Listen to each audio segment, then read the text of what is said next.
बदलापूर प्रकरणामध्ये पोलिसांनी नोंदवला दुसऱ्या पीडितेचाही जबाब। शाळेवरही पॉक्सो अंतर्गत गुन्हा दाखल। 10 शिक्षकांची केली चौकशी।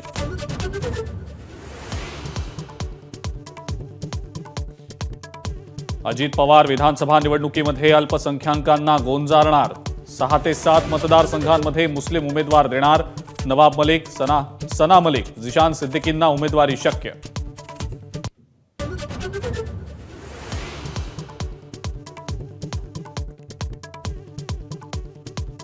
हर्षवर्धन पाटलांना भाजप सोडून जायचं असेल तर थांबवू शकत नाही। बावनकुळेंनी केलं स्पष्ट। समरजित घाटगेंची जागा अजित पवार गटाकडे असल्यानं बाहेर पडतायत अशी ही माहिती।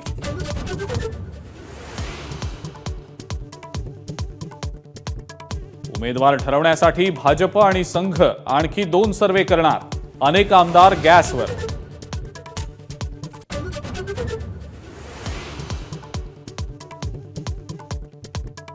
उद्धव ठाकरेंच्या आग्रहानंतरही काँग्रेस मुख्यमंत्री पदाचा उमेदवार जाहीर न करण्यावर ठाम।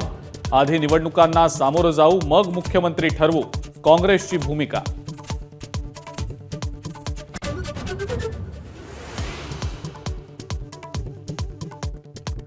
यवतमाळच्या वणी शहरात राज ठाकरे आज छोटीशी सभा घेण्याची शक्यता। शिवाजी महाराज चौकात सभा होणार। काही उमेदवारांच्या नावांची घोषणा केली जाण्याचीही शक्यता।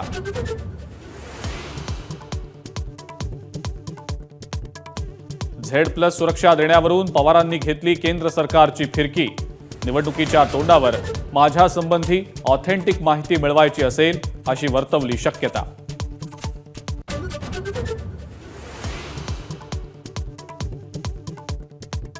महाविकास आघाडीशी MIMची सकारात्मक चर्चा।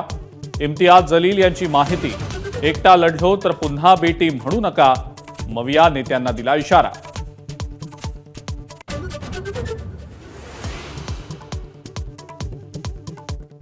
शेतकरी नेते रविकांत तुपकर अखेर पोलिसांच्या ताब्यात। वर्षा बंगल्याऐवजी आझाद मैदानावर आंदोलन करा अशी पोलिसांची सूचना। पण तुपकर वर्षा बंगल्यावरील आंदोलनावरच ठाम।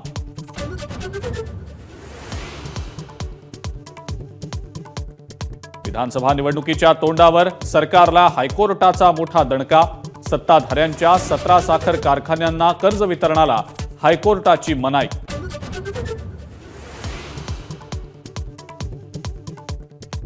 उत्पन्न वाढीसाठी एसटी महामंडळाचा धक्कादायक घोटाळा। ज्येष्ठ नागरिकांसाठी सुरू असलेल्या योजनेचा गैरवापर सुरू असल्याचं उघड। एबीपी माझाला काही कंडक्टर्सनी दिली कबुली।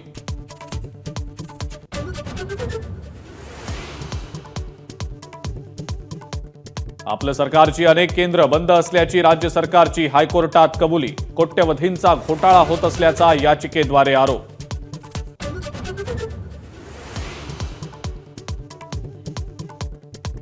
कोल्हापूरमध्ये मोर्चापूर्वीच हिंदुत्ववादी संघटनांच्या कार्यकर्त्यांची धरपकड।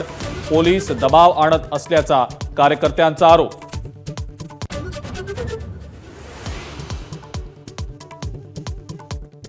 आणि लुसान डायमंड लीगमध्ये भारताच्या नीरज चोप्राला रौप्य पदक। 89.49 मीटर लांब फेकला भाला।